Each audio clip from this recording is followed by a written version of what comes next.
Maknanya bahwa kematian itu sebuah rahasia yang Allah rahasiakan. Pertanyaannya, kenapa Allah rahasiakan? Maka jawabannya adalah supaya setiap manusia itu melakukan persiapan. Kata Nabi SAW, orang cerdas itu adalah orang yang senantiasa introspeksi diri dan berusaha untuk memperbanyak amalan untuk setelah kematian. Itulah orang cerdas. Tapi orang jahil adalah orang yang tidak pernah introspeksi dan tidak pernah beramal untuk kematiannya. Disangkanya setelah kematiannya selesai begitu saja, tidak ada pertanggungjawaban. Makanya kenapa kematian itu dirahasiakan? Untuk menguji manusia. Apakah manusia itu mau persiapan untuk setelah kematiannya, ataukah justru manusia itu hidupnya berleha-leha, tidak peduli bahwa ada peristiwa setelah kematian? Ketika malakul maut ini mencabut nyawa orang yang fasik, yang kafir, yang munafik itu, maka ibarat pisau itu dimasukkan ke kambing wol yang lebat, yang belum dicukur, kemudian disiram air sehingga bulu-bulunya menempel di pisau itu.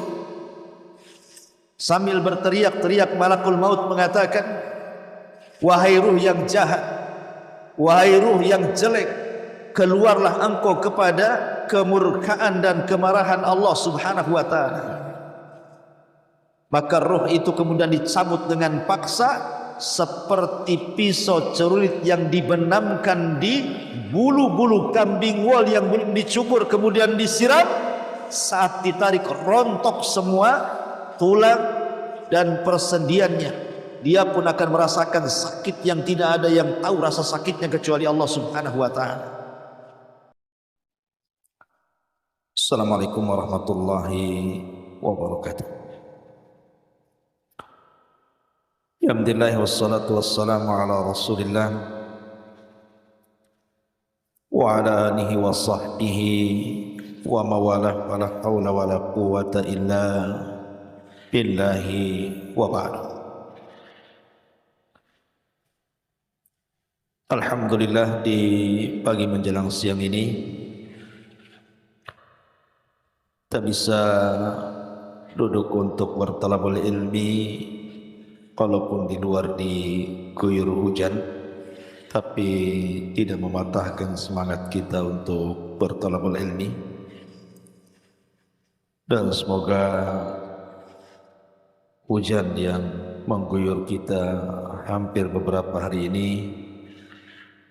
menjadi rahmat yang Allah turunkan pada kita. Salawat dan juga iringan salam kita hadiahkan kepada Rasul kita Nabi besar Muhammad sallallahu alaihi wa ala alihi wasallam. Pembahasan di pagi menjelang siang ini, biasa kita mengkaji kitab Tauhid, maka pembahasan di hari ini mungkin kita ganti temanya. Kita akan membahas seputar ahdath ba'dal maut, peristiwa-peristiwa, kejadian-kejadian setelah kematian. Ma'asyiral muslimat yang dimuliakan Allah Subhanahu wa ta'ala, salah satu bentuk daripada rukun iman yang 6 yang kita yakini adalah al-iman bi yaumil qiyamah, beriman dengan adanya hari kiamat ataupun hari akhir. Dan para ulama ketika membahas tentang rukun-rukun yaumul qiyamah, hari kiamat, mereka membagi menjadi 5 rukun yang wajib diimani setiap muslim dan muslimah. Apa saja itu? Pertama, meyakini dengan adanya kematian, bahwa setiap manusia itu pasti akan mengalami kematian. Yang kedua, bicara tentang kehidupan setelah kematian. Maksudnya bicara tentang alam barzakh, alam kubur. Bahwa setiap manusia akan melewati alam kubur. Yang ketiga, bicara tentang al-ba'tsu wan nusyur, tentang kebangkitan dan dikumpulkannya manusia, di mana semua manusia pasti dibangkitkan dan semua manusia pasti dikumpulkan. Kemudian yang keempat, bicara tentang hisab, bicara tentang proses hisab dengan berbagai macam peristiwanya. Setiap manusia pasti ada hisabnya, baik bicara tentang timbangan, bicara tentang suhu, dan lain sebagainya. Itu akan dilalui setiap manusia setelah dibangkitkan. Dan yang terakhir tentunya bicara tentang al-jaza, balasan. Bahwa setiap manusia akan dibalas oleh Allah Subhanahu wa taala, imma dukhulul jannah, masuk ke dalam surga, wa imma dukhul ila nar, masuk ke dalam neraka. Inilah 5 pembahasan yang kita akan bahas pada pertemuan kali ini. Ma'asyiral muslimat yang dimuliakan Allah Subhanahu wa taala. Pertama, bicara soal kematian. Di dalam Al-Qur'an Allah Subhanahu wa taala mengatakan, kullu nafsin dha'iqatul maut. Setiap jiwa pasti mengalami kematian. Para ulama mengatakan ketika bicara soal kematian, bahwa kematian itu sesuatu yang merupakan kepastian. Yang kedua, kematian itu datangnya tanpa pemberitahuan. Dan yang ketiga, kematian itu bukan akhir dari sebuah perjalanan. Ini 3 poin yang harus dipahami soal kematian. Pertama, kematian sebuah kepastian. Setiap manusia pasti mati. Tidak ada manusia yang hidup di zaman dulu masih hidup di zaman sekarang. Semua mengalami kematian. Sejak zaman Adam alaihi salatu wassalam, kemudian kaumnya Nuh, kaum Ad, kaum Samud, kaum Lut, kaum Ibrahim, dan seluruh umat-umat sebelum Rasul, semua tinggal cerita. Semua mati. Apakah yang baiknya atau yang jahatnya, semua mati.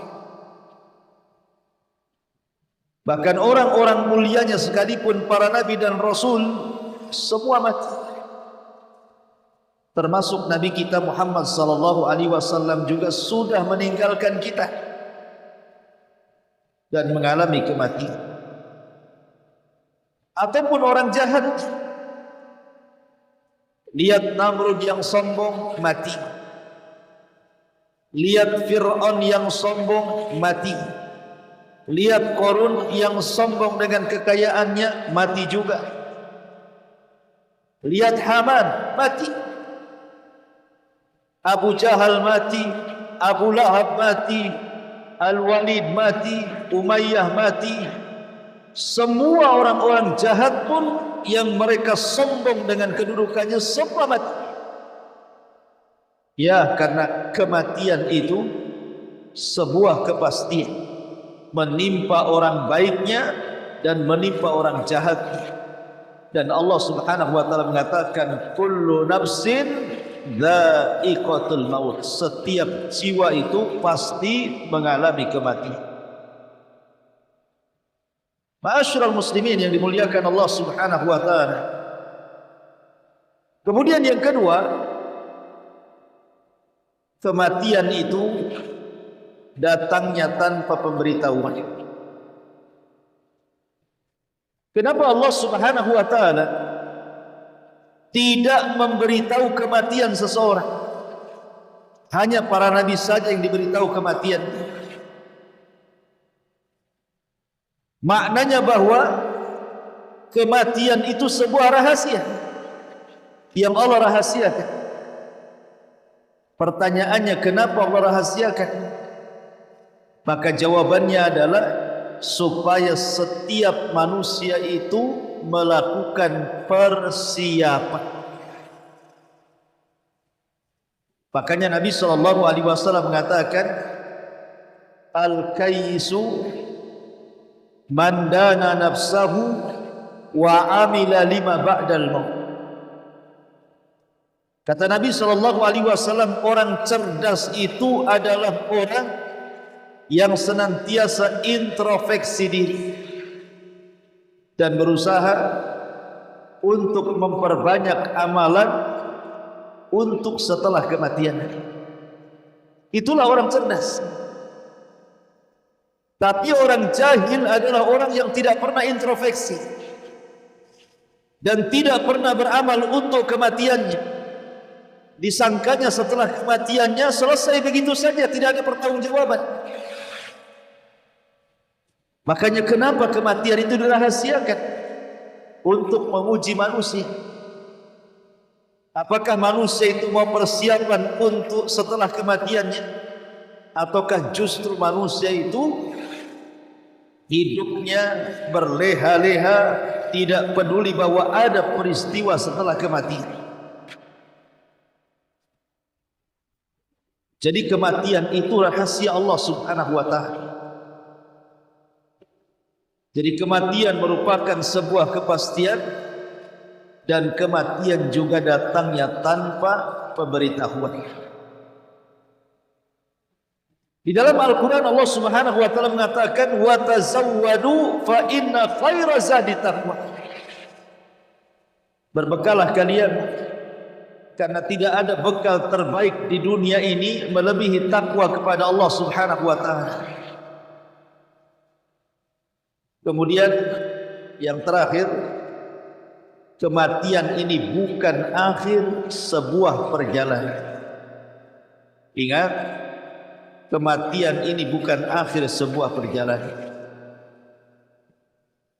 Maknanya bahwa orang mati itu bukan untuk beristirahat.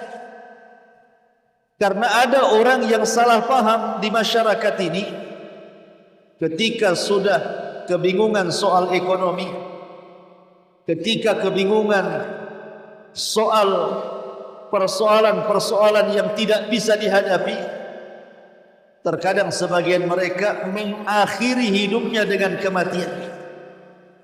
Ada yang gantung diri, ada yang makan racun, ada yang menjatuhkan diri dari ketinggian. Yang penting bagaimana caranya mati. Karena dia kira kematian itu bisa menyelesaikan semua urusannya. Dia beristirahat dari semua keperitan dan kepenatan hidup. Padahal kematian itu bukan akhir dari sebuah perjalanan. Ada kehidupan setelah kematian yang terkadang lebih sulit dihadapi dibandingkan kehidupan dunia. Makanya ketika seorang muslim meyakini betul bahwa kematian sebuah kepastian datangnya tanpa pemberitahuan dan ia bukan akhir dari sebuah perjalanan, maka saya yakin orang ini akan persiapan. Saya yakin orang ini akan menjadi baik. Terlahir padanya akhlak-akhlak disiplin, tanggung jawab, jujur dan berusaha untuk mempersiapkan segalanya. Kenapa? Karena ada kehidupan setelah kematian yang akan melelahkan perjalanan hidup.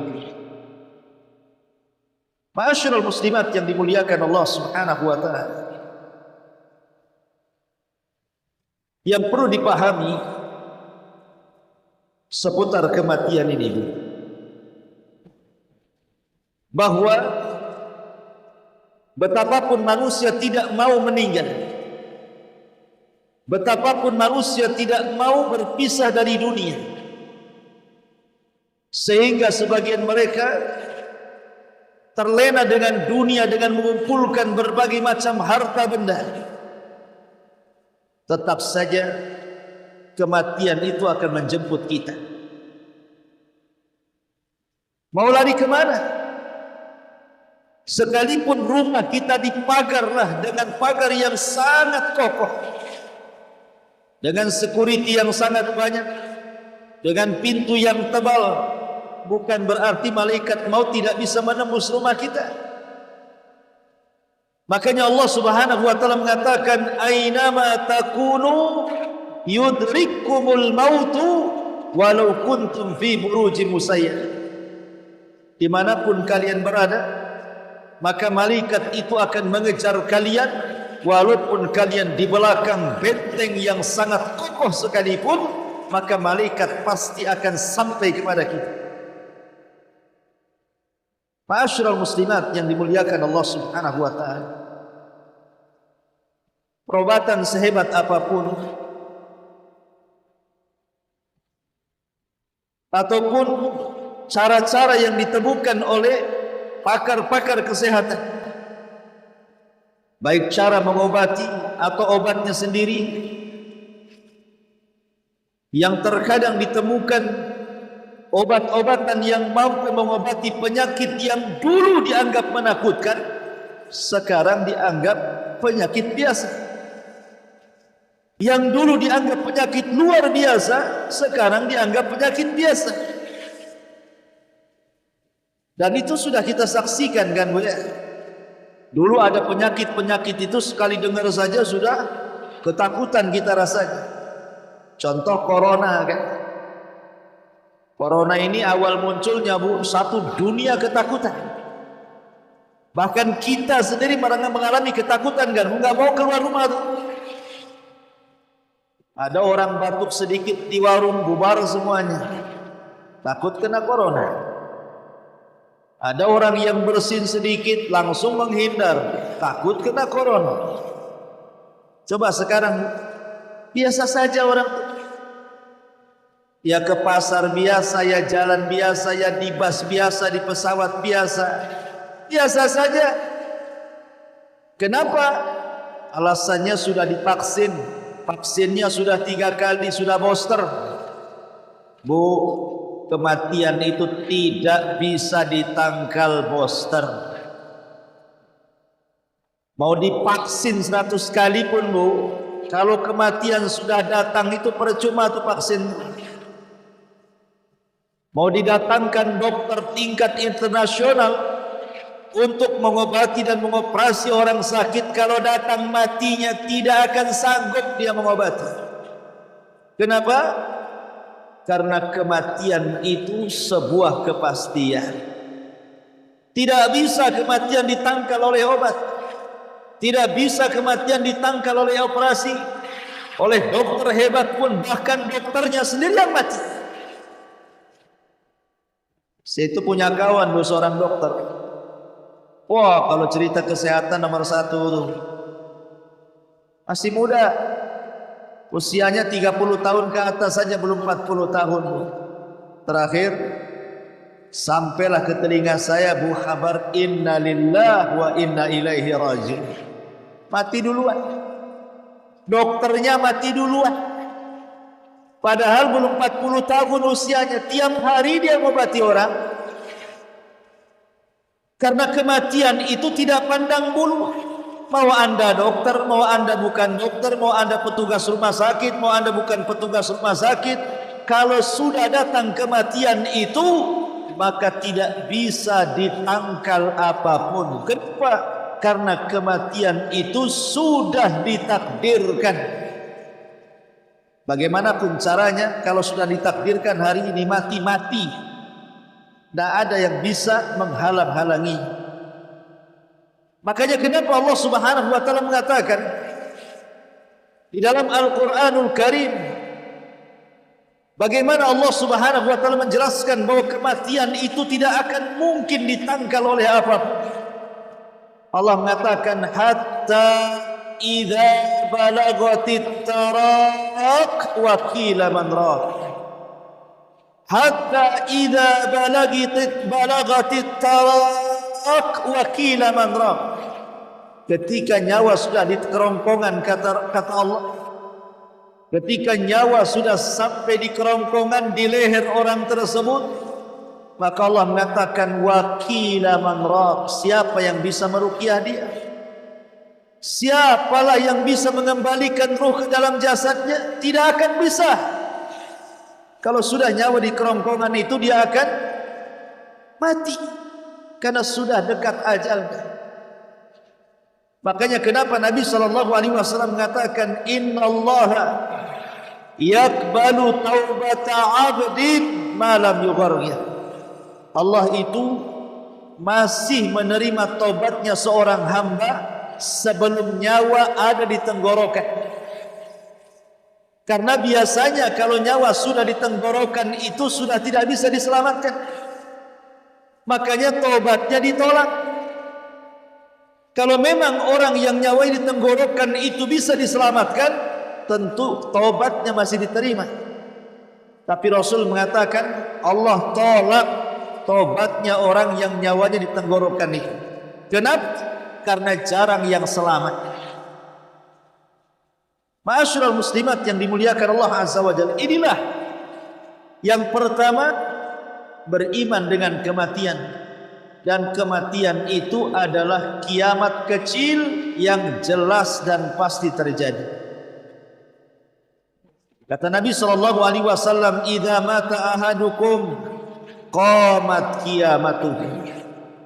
Kalau seandainya salah seorang di antara kalian mati, maka telah tegaklah kiamat kepadanya. Ma'asyiral muslimat yang dimuliakan Allah Subhanahu wa taala. Ini yang pertama. Yang kedua, bahwa setiap manusia pasti melewati apa yang disebut dengan alam barzah. Barzah itu artinya benteng, dinding pemisah alam kita dengan alam kubur, itu disebut barzah. Bicara tentang alam barzah, ada hadis yang panjang sekali, hadis dari Bara ibn Azib radhiyallahu anhu. Hadis Bara ibn Azib radhiyallahu anhu. Bara bin Azib ini bercerita, jadi ketika Nabi SAW sedang menguburkan salah seorang sahabat Rasul, itu lubang galian belum selesai. Akhirnya kemudian Nabi SAW duduk bersama para sahabat bicara soal kematian seorang mukmin dan kematian orang kafir. Kemudian Nabi SAW mengatakan kepada para sahabatnya, sesungguhnya kalau orang sudah mau meninggalkan dunia dan menghadap akhirat, maka akan turun malakul maut kepada orang yang sedang sakaratul maut, dan bersamanya beberapa para malaikat yang membawa kain kafan dari sorga dan minyak wangi dari sorga, serta membisikkan di telinganya, wahai jiwa yang tenang, keluarlah kepada keridhaan Allah dan kepada kesukaan Allah Subhanahu wa taala. Akhirnya ruhnya seorang mukmin ini Bu sedikit demi sedikit akan keluar. Sampai-sampai Nabi SAW mengistilahkan seperti air yang keluar terakhir dari mulut teko. Ibu perhatikan Bu, botol teko itu, tempat minum. Itu kalau banyak airnya, kemudian ditumpahkan tuh deras sekali Bu. Tapi kalau seandainya air dalam teko itu tinggal 1 tetes, kemudian dituangkan, pasti yang 1 tetes itu akan mengalir dengan lembut dari dalam teko sedikit demi sedikit, pelan-pelan, kemudian masuk ke mulut teko, kemudian akan keluar menetes, dan itulah tetesan terakhir air dalam teko. Nabi SAW mengistilahkan begitulah ruhnya seorang mukmin dicabut oleh malaikat seperti air yang keluar yang terakhir dari mulut teko, dengan halusnya mulai dari ujung jari manusia, kemudian terus naik sampai di tenggorokan, dengan lembutnya ruh itu keluar, kemudian keluar dari mulutnya. Ketika malakul maut mencabut ruhnya seorang mukmin dari mulutnya, maka ruh itu diletakkan di kain kafan dari surga dengan penuh wewangian yang harumnya luar biasa sampai membumbung ke langit, sehingga malaikat yang di langit bertanya-tanya, itu ruhnya siapa itu? Maka malaikat penghantar ruhnya seorang mukmin mengatakan, itu ruhnya fulan ibn fulan, disebut namanya terbaik. Kemudian diangkat ke langit, maka pintu langit pertama dibuka, pintu langit kedua dibuka, pintu langit ketiga dibuka, sampai langit ke-7. Kemudian dihadapkan kepada Allah Subhanahu wa taala, dan Allah pun katakan, kembalikan rohnya ke dalam jasadnya dan angkatkan, naikkan catatannya di tempat yang paling tinggi fil iliyyin. Akhirnya kemudian ruhnya dikembalikan ke dalam jasad. Kemudian catatannya diangkat ke iliyyin. Ketika ruh itu masuk ke dalam jasadnya, dia masih mendengar suara terompah orang yang menghantarkannya. Sampai sayup-sayup tak terdengar ketika para penghantar itu sudah tidak ada lagi suaranya, artinya sudah meninggalkannya. Datanglah 2 malaikat yang disebut Munkar dan Nakir, bertanya, man rabbuk, siapa rabbuk, wa ma nabiyuk, siapa nabimu, wa ma dinuk, apa agamamu.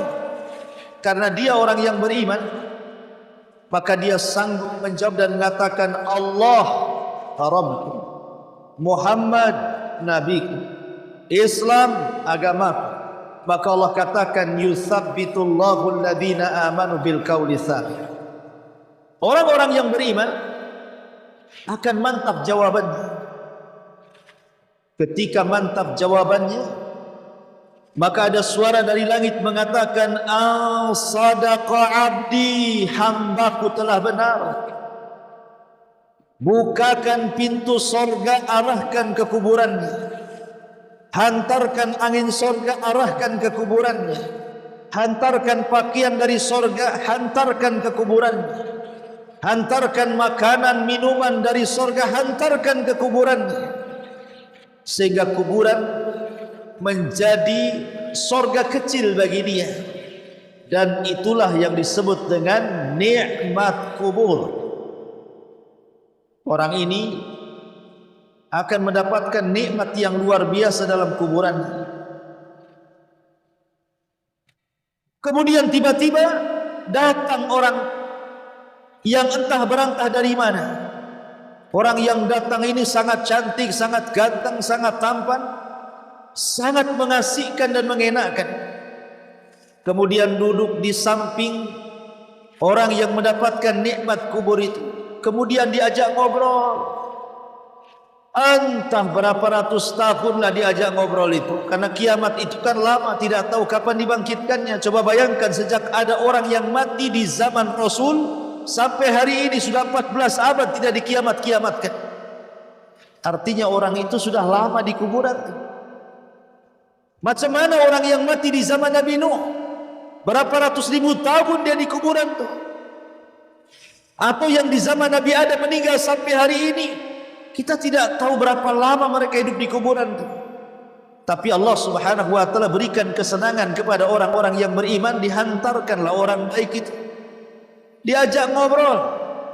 Seolah-olah dia baru sebentar di kuburan, tiba-tiba orang baik memberitahu, "Fulan, Israfil sudah mau meniupkan sangkakalanya." Maknanya kiamat sudah dekat. Karena dia orang yang beriman, yang ketika di dunia menginvestasikan seluruh kekayaannya untuk membangun istana di sorga. Dia gunakan amal solehnya untuk membangun taman-taman di sorga. Ketika mendengar bahwa kiamat akan dibangkitkan, dia pun mengatakan kepada orang ini, "Kamu ini siapa? Baik sekali." Maka orang ini mengatakan, "Ana amaluka saleh." Sayalah amal solehmu, sayalah solatmu, sayalah zakatmu, sayalah silaturahim, sayalah baca Quranmu, sayalah zikirmu, sayalah silaturahim, dan begitu seterusnya. Kemudian dia pun berteriak, "Ya Rabb, aqimis sa'ah ya Rabb. Ya Rabb, tegakkan kiamat. Ya Rabb, tegakkan kiamat. Supaya aku bisa kembali ke rumahku, menemui keluargaku." Maka orang ini orang yang paling bahagia. Orang yang paling bahagia karena dia sudah dijanjikan surga yang luasnya selangit dan sebumi. Makanya dia mengatakan, "Ya Rabb, bangkitkan kiamat supaya aku cepat pulang ke rumahku." Ini kalau ruhnya seorang mukmin. Tapi kalau ruhnya orang kafir, maka Nabi SAW mengatakan ruhnya orang kafir itu sangat bahaya ketika dicabut. Sampai-sampai kata Nabi SAW, ibu tahu safun itu pisau yang berbentuk cerulit bengkok. Ketika malakul maut ini mencabut nyawa orang yang fasik, yang kafir, yang munafik itu, maka ibarat pisau itu dimasukkan ke kambing wol yang lebat yang belum dicukur, kemudian disiram air sehingga bulu-bulunya menempel di pisau itu.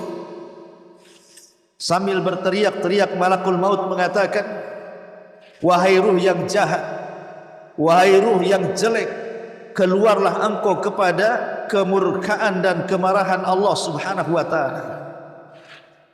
Maka ruh itu kemudian dicabut dengan paksa seperti pisau cerulit yang dibenamkan di bulu-bulu kambing wol yang belum dicukur, kemudian disiram. Saat ditarik rontok semua tulang dan persendiannya. Dia pun akan merasakan sakit yang tidak ada yang tahu rasa sakitnya kecuali Allah Subhanahu wa taala. Kemudian malaikat yang lain sudah menyiapkan kain kafan dari neraka dengan bau busuk yang luar biasa. Diletakkanlah kemudian ruh yang jahat, yang jelek itu dari kain kafan dari neraka. Kemudian bau busuknya membumbung ke langit. Tidak ada satupun malaikat kecuali mencelanya. Tidak ada satupun malaikat kecuali melaknatnya. Busuk sekali di ruhnya siapa? Akhirnya kemudian ruh itu diangkat oleh malaikat. Tetapi di langit pertama pun, pintu langit pertama tidak dibuka. La tufattahu lahum abwabus samah. Allah tidak membukakan pintu-pintu langit bagi mereka. Mereka tidak bisa naik ke langit, tidak bisa berjumpa dengan Allah, karena ini ruhnya orang kafir, orang munafik, orang fasik. Allah tidak mau menemuinya, sehingga pintu langit pun ditutup rapat-rapat, tidak diizinkan naik ke langit. Akhirnya kemudian Allah Subhanahu wa taala hanya mengatakan, "Kembalikan ruhnya ke dalam jasadnya, hantarkan catatannya kemana? Ke tempat yang paling rendah di bumi, di sebuah tempat namanya Sijin." Sijin itu lebih dalam dibandingkan bumi. melewati lapisan terakhir bumi, itulah sijin. Lah itulah catatan-catatan orang kafir munafik diletakkan di sini. Kemudian kata Allah, kembalikan ruhnya ke dalam jasad. Malaikat ini tiba-tiba melempar ruhnya begitu saja. Bayangkan kalau seandainya ibu jatuh dari ketinggian 15-20 meter saja, kemudian jeduk ke tembok, apa enggak sakit semua tuh? Itulah ruh yang dijatuhkan dari langit. Ketika kembali ke bumi, menyatu dengan jasadnya, itu sama dengan orang yang jatuh dari ketinggian bermeter-meter tuh. Apa enggak remek semua badannya tuh? Apa enggak patah semua tulangnya? Apa enggak copot semua persendiannya? Maka dia pun mencerit-cerit di kuburannya karena kesakitan, seolah-olah jatuh dari ketinggian. Belum selesai dia merasakan sakit dari jatuhnya, tiba-tiba Munkar dan Nakir datang dan mengatakan, man rabbuka, siapa Rabbu, wa man nabiyuka, siapa nabimu, wa madinuka, apa agama. Karena dia orang kafir munafik, mana bisa jawab. Pertanyaan ini tidak bisa dijawab karena hafalan. Walaupun di dunia sudah hafal, di akhirat belum tentu hafal. Ketika ditanya man rabbuk, siapa Rabbu, dia mengatakan la adri. Aku tidak tahu katanya.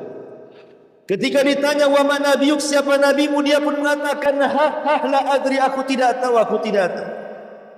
Ketika ditanya wa madinuk, dia mengatakan la adri. Aqulu kama qalan nas wa fa'altu kama fa'alan nas. Aku hanya ngomong seperti yang diucapkan manusia, aku hanya berbuat seperti yang diperbuat manusia, taklid, tidak tahu apa-apa. Maka dia pun akan dipukul dengan sebuah gada yang sangat besar, yang kalau seandainya gada itu dipukulkan di gunung Uhud, hancur tuh berantakan gunung Uhud itu. Macam mana kalau palu itu diletakkan di kepala kita? Maka ketika itu Allah mengatakan, kadzaba abdi, hambaku telah berdusta. Sempitkan kuburannya kepadanya. Hantarkan ular, kalajengking dan berbagai macam hewan buas ke dalam kuburannya. Siksa dia. Subhanallah. Maka ketika itu Allah mengatakan, bukakan pintu neraka, hembuskan panas neraka ke dalam kuburannya. Hantarkan azab-azab neraka ke dalam kuburan. Hantarkan keperitan, ketakutan neraka ke dalam kuburannya. Maka ketika itu dia mengalami ketakutan yang hebat. Itulah yang disebut dengan azab kubur. Dari sini kita tahu bahwa dari hadis Bara' bin Azib radhiyallahu anhu ada 3 peristiwa penting di alam barzakh. Pertama, su'alul malaikah, pertanyaan malaikat Munkar dan Nakir yang disebut dengan fitnah kubur. Yang kedua, orang yang lepas dari fitnah kubur mendapatkan nikmat sorga, itulah disebut dengan nikmat kubur. Yang ketiga, orang yang tidak lepas daripada pertanyaan itu, dia tidak bisa menjawab, kemudian disiksa, akhirnya dia merasakan siksaan yang luar biasa, itulah disebut dengan azab kubur. Tapi di sana ada peristiwa yang keempat yang disebut dhaghtatul qabri. Apa dhaghtatul qabri itu? Himpitan tanah kubur yang akan meretakkan tulang dan persendian manusia, siapapun yang dihimpit tanah kubur itu.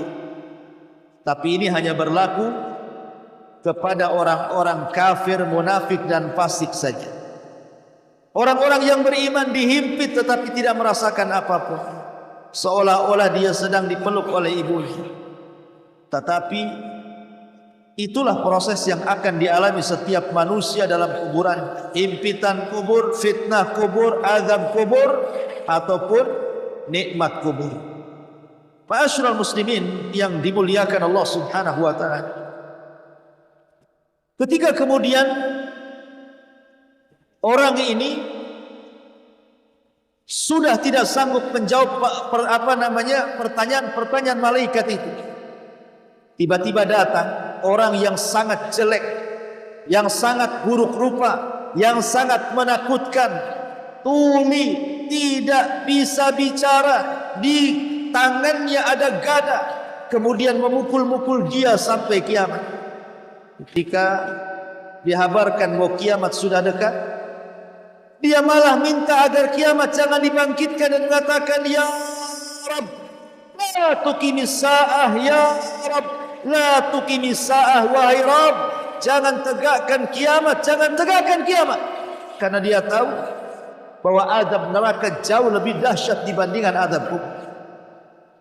Karena azab kubur itu Allah bahasakan dengan azabul adna, dan azab akhirat Allah bahasakan dengan azabul akbar. Makanya dia tahu ini azab rendah. Ketika ia dengar kiamat mau dibangkitkan, maka dia mengatakan, "Jangan kau bangkitkan kiamat, jangan kau bangkitkan kiamat ya Allah."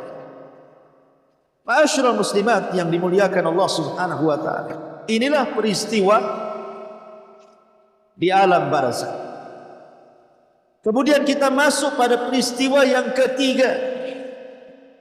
Masuk pada peristiwa al-ba'tsu wan nusyur. Al-ba'tsu itu artinya kebangkitan, an-nusyur itu manusia dikumpulkan. Ketika Allah Subhanahu wa taala mengutus Nabi sallallahu alaihi wasallam, maka ketika itulah Israfil kemudian sudah mulai meletakkan moncong trompetnya di lisan. Sampai-sampai Nabi SAW merasakan hal itu, sehingga Rasul tidak enak tidur, tidak enak makan, tidak enak minum, tidak enak segala-galanya, hidupnya murung, sedih dan begitu seterusnya. Sehingga sahabat bertanya, "Ada apa engkau hai Rasul? Kenapa engkau murung seperti itu?"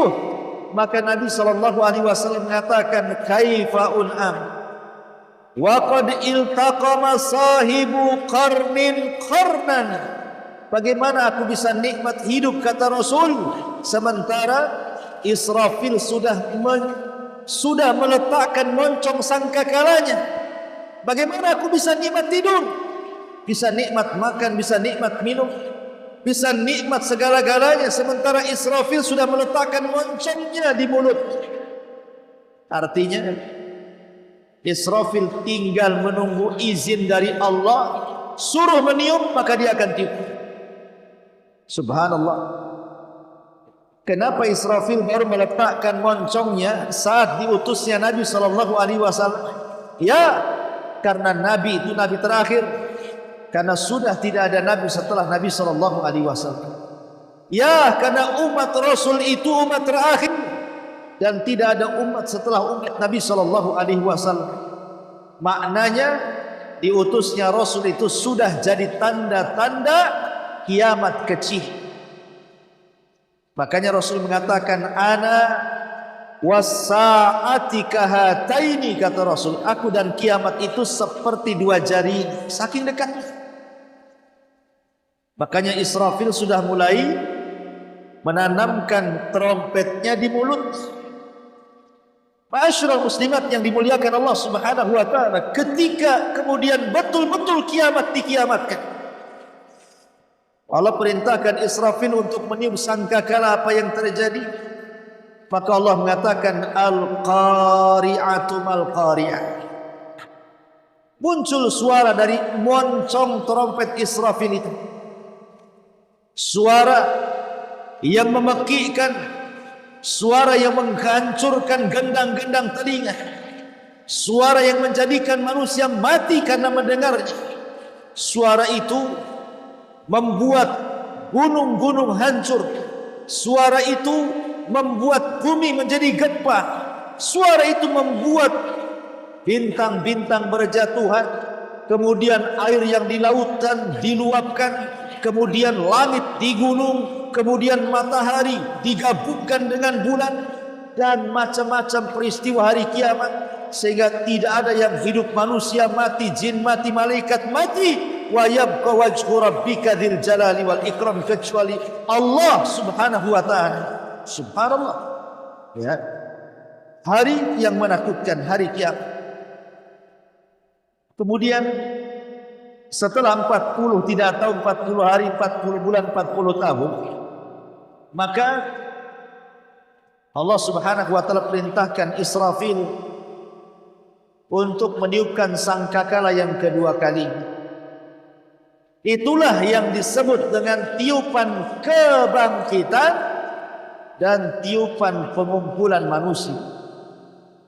Maka manusia pun kemudian setelah ditiup trompet kedua kalinya oleh Israfil, semua manusia, jasad-jasadnya yang terkubur dilemparkan ke permukaan tanpa ruh. Di mana sebelumnya Allah Subhanahu wa taala berikan hujan yang sangat deras. Kemudian air hujan itu menembus setiap tulang ekor manusia yang Allah tidak hancurkan. Kemudian dari tulang ekor itulah akhirnya manusia diciptakan kembali. Kemudian setelah diciptakan kembali, mereka menjadi jasad. Kemudian setelah jadi jasad, mereka dilempar ke permukaan.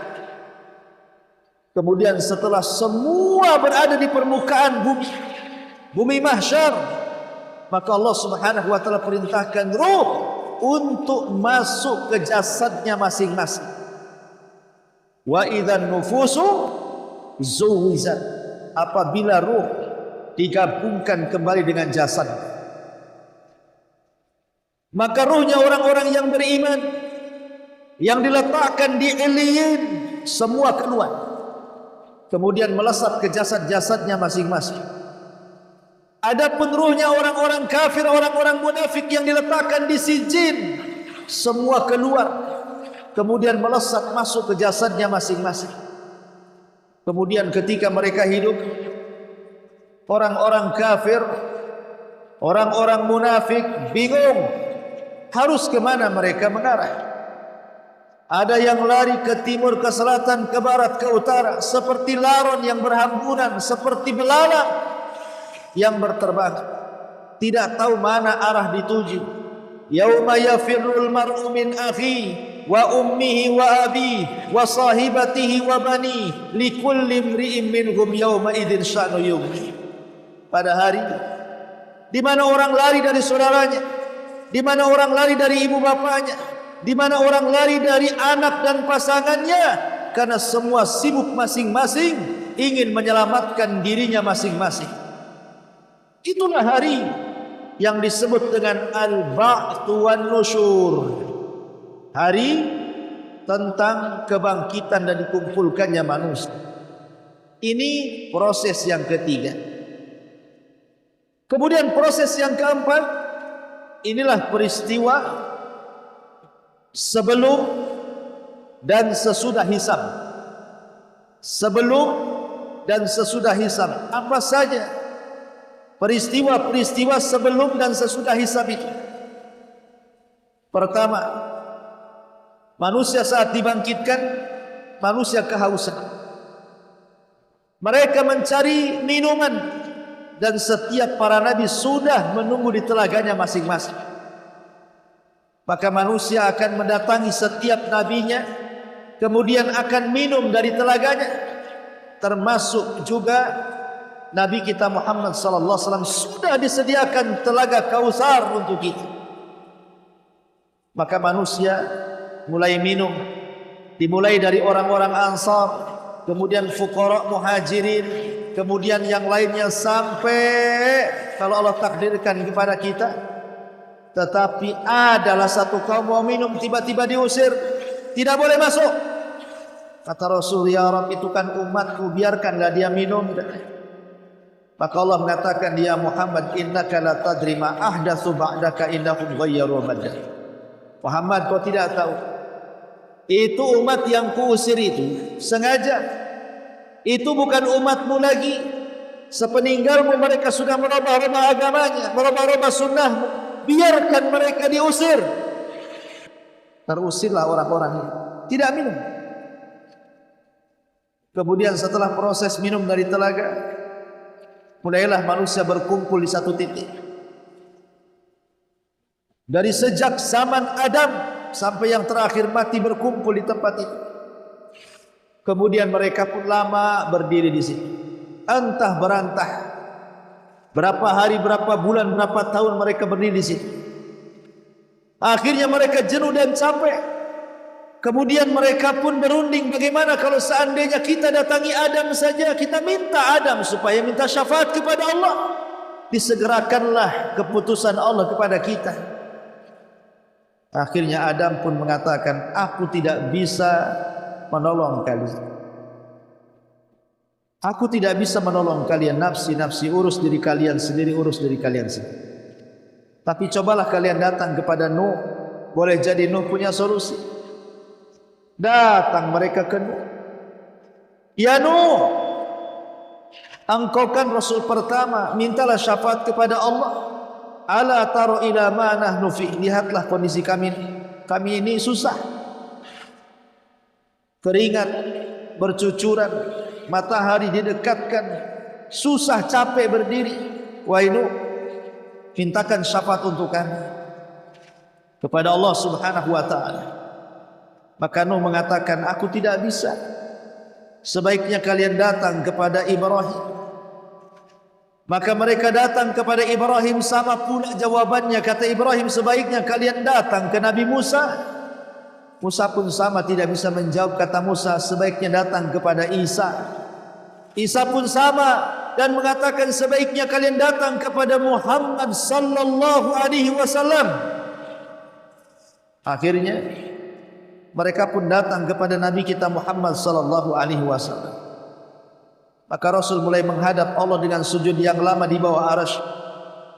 Sampai akhirnya entah berapa lama Rasul sujud.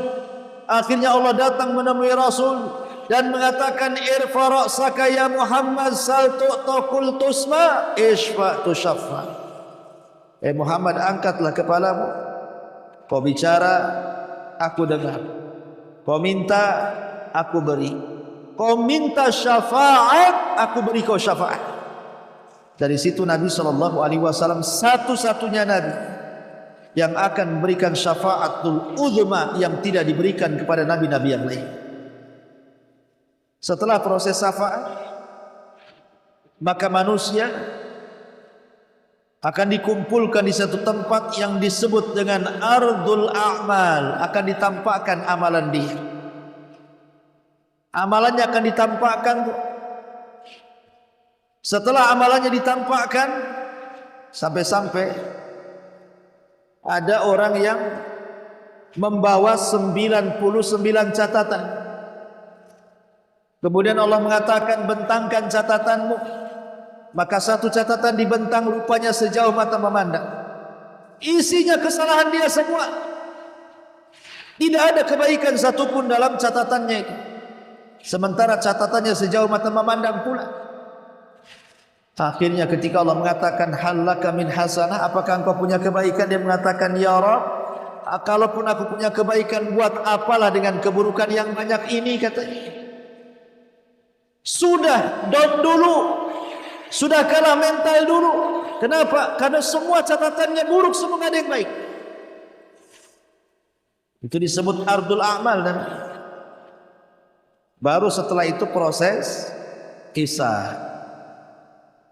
Di mana proses hisab ini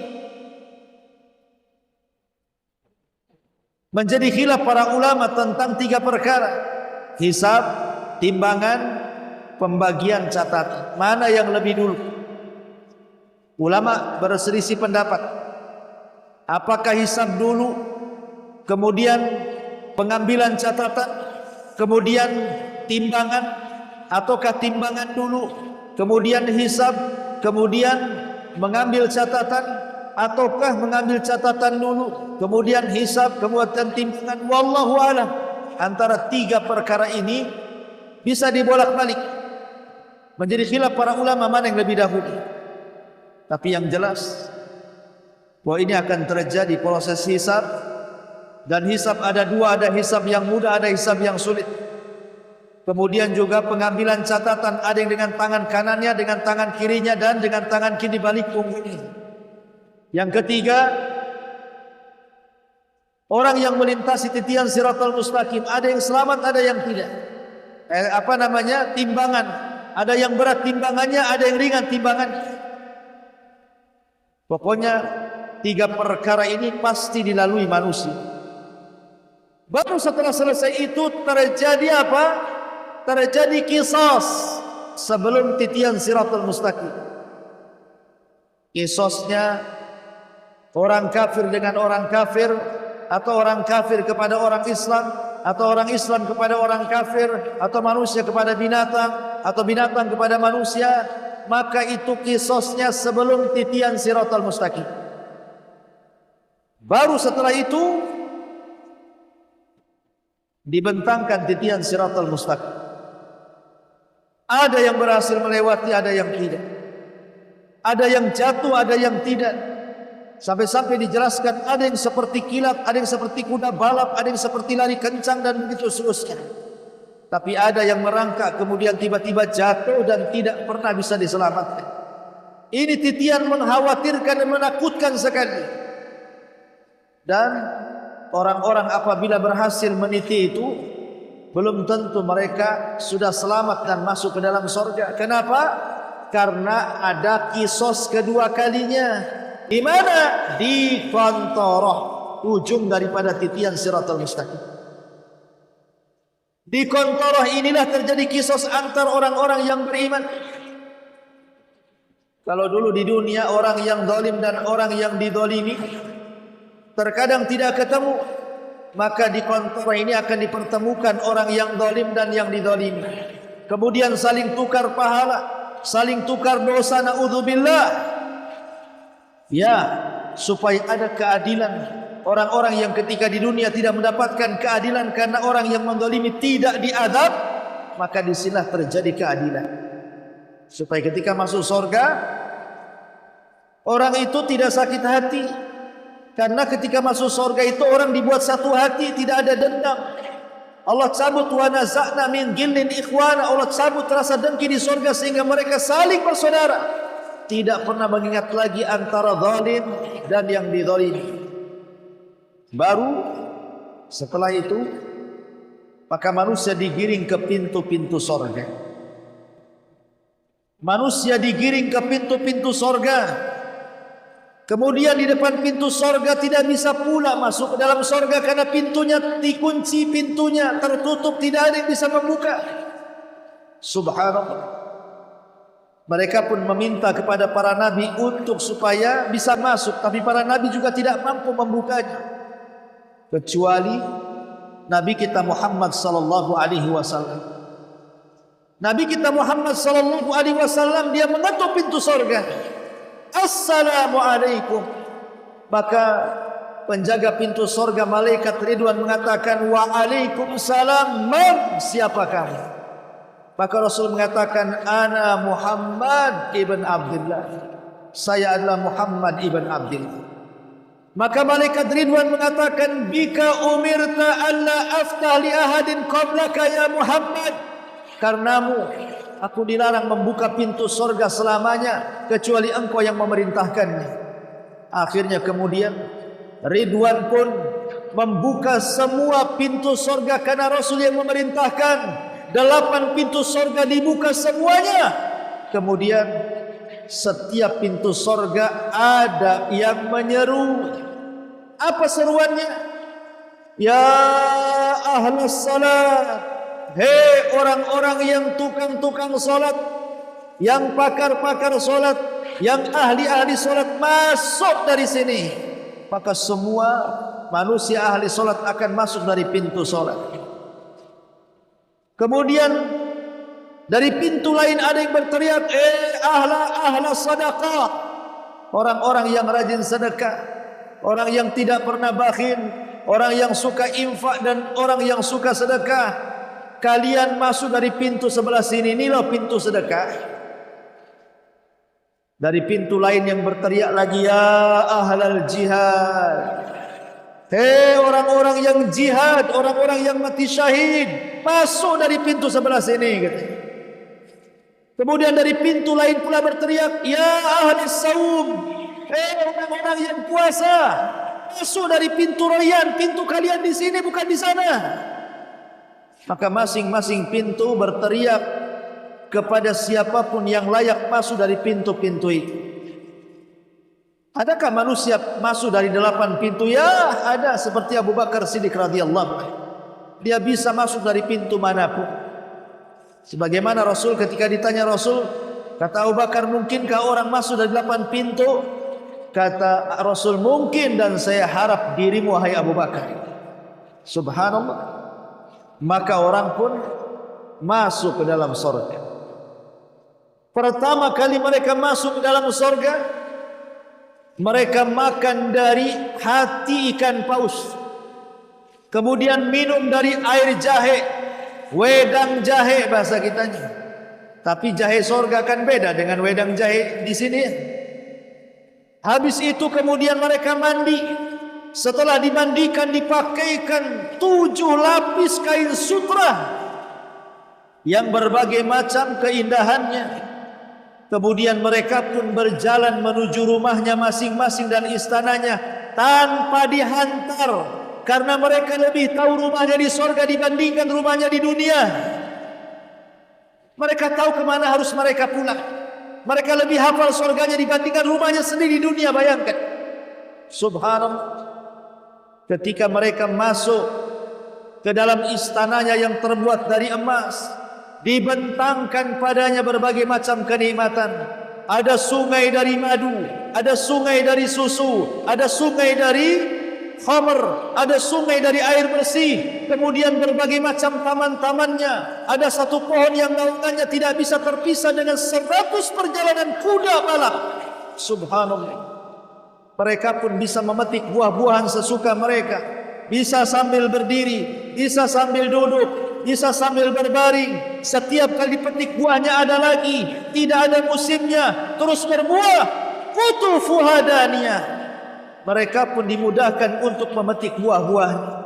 Di situ ada dayang-dayang yang berusaha untuk berbuat baik kepada kita, melayani kita. Ada anak-anak kecil yang membawa gelas ke sana kemari dengan tekonya, dengan berbagai macam airnya. Mau minum apa saja, ada semuanya, tinggal dituangkan. Apa tidak nikmat itu? Subhanallah. Ma'asyiral muslimat yang dimuliakan Allah Subhanahu wa taala.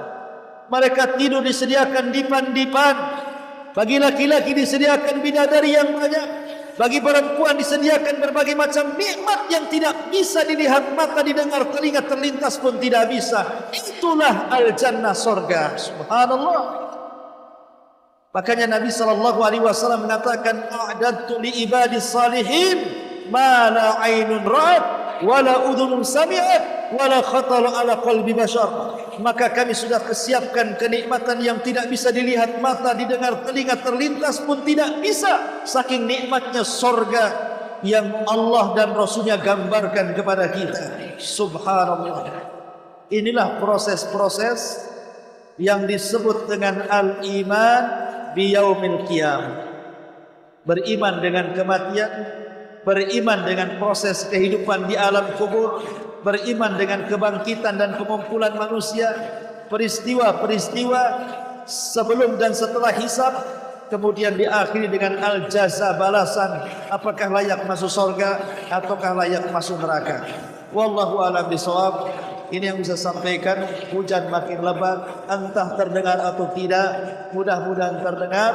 Dan kita juga berdoa kepada Allah Subhanahu wa taala, mudah-mudahan hujan makin lebat ini tidak membawa adab bagi kita, tetapi membawa rahmat bagi kita, sehingga hujan ini betul-betul menyuburkan tanah di sekitar kita.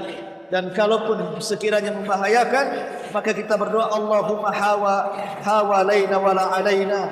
Ya Allah, pindahkan hujan ini, jangan dijadikan adab, tapi dijadikan rahmat kepada kami. Kalau toh sudah membahayakan, kirim saja ke gunung-gunung, ke hutan-hutan, ke tempat-tempat tumbuhnya pohon, sebagaimana Nabi SAW menganjurkan doa seperti itu. Subhanakallahumma wa bihamdika asyhadu an la ilaha illa anta astaghfiruka wa atubu ilaik. Allahu ta'ala alam. Assalamualaikum warahmatullahi wabarakatuh.